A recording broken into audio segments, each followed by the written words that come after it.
Our daily Bible reading for February 19th. Our reading today comes from the Gospel of Matthew, chapter 27. We'll begin reading in verse 45 through 66.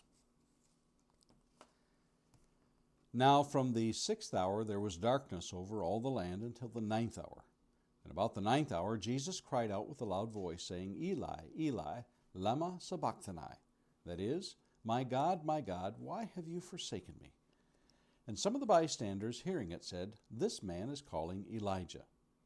And one of them at once ran and took a sponge, filling it with sour wine, and put it on a reed, and gave it to him to drink. But the other said, Wait, let us see whether Elijah will come to save him. And Jesus cried out again with a loud voice, and yielded up his spirit. And behold, the curtain of the temple was torn in two, from top to bottom. And the earth shook, and the rocks were split. The tombs also were opened, and many bodies of the saints who had fallen asleep were raised. And coming out of the tombs after his resurrection, they went into the holy city and appeared to many. When the centurion and those who were with him, keeping watch over Jesus, saw the earthquake and what took place, they were filled with awe and said, Truly, this was the Son of God. There were also many women there, looking on from a distance, who had followed Jesus from Galilee, ministering to him, among whom were Mary Magdalene and Mary the mother of James and Joseph, and the mother of the sons of Zebedee. When it was evening, there came a rich man from Arimathea named Joseph, who was also a disciple of Jesus. He went to Pilate and asked for the body of Jesus. Then Pilate ordered it to be given to him. And Joseph took the body and wrapped it in a clean linen shroud, and laid it in his own new tomb, which he had cut in the rock. And he rolled a great stone to the entrance of the tomb and went away. Mary Magdalene and the other Mary were there, sitting opposite the tomb. The next day, that is, after the day of preparation, the chief priests and the Pharisees gathered before Pilate and said, Sir, we remember how that impostor said, while he was still alive, After 3 days I will rise.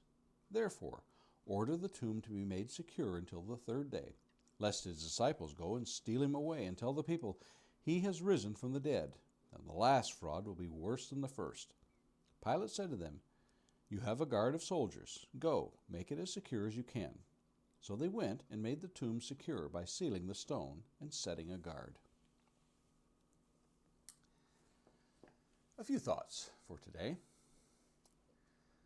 When finally the culmination of the ages had come, and Jesus gave up the ghost and breathed his last, a series of events occurs that indicate just how momentous this occasion was.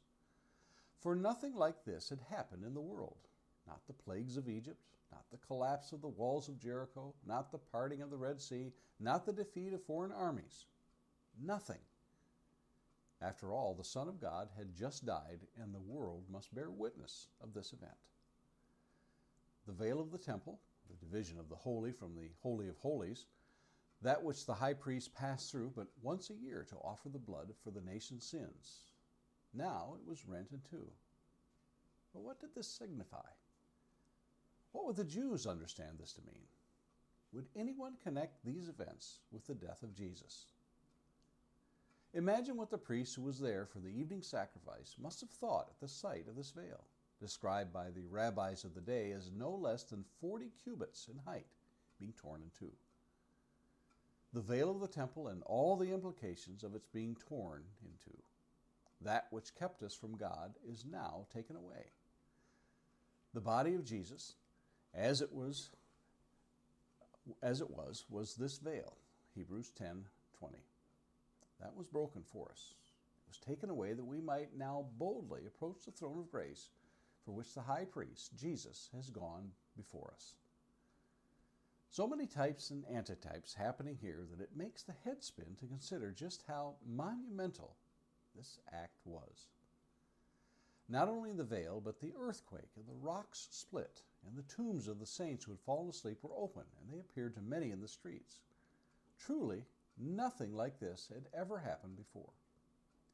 Yet for all these events, it was the centurion's testimony that would be the greatest witness. Truly, this was the Son of God, was his statement. Who could help but believe after such events occurred? But the best was yet to come. In 3 days, the single greatest act that has ever happened was about to change the world forever. Question of the day. What would you have thought if you were alive that day in Jerusalem? And finally, a thought to meditate on this day. Considering the events of that day, do you think that any of the high-ranking Jews thought about what they had just done to Jesus? And those are our thoughts for today, February 19th.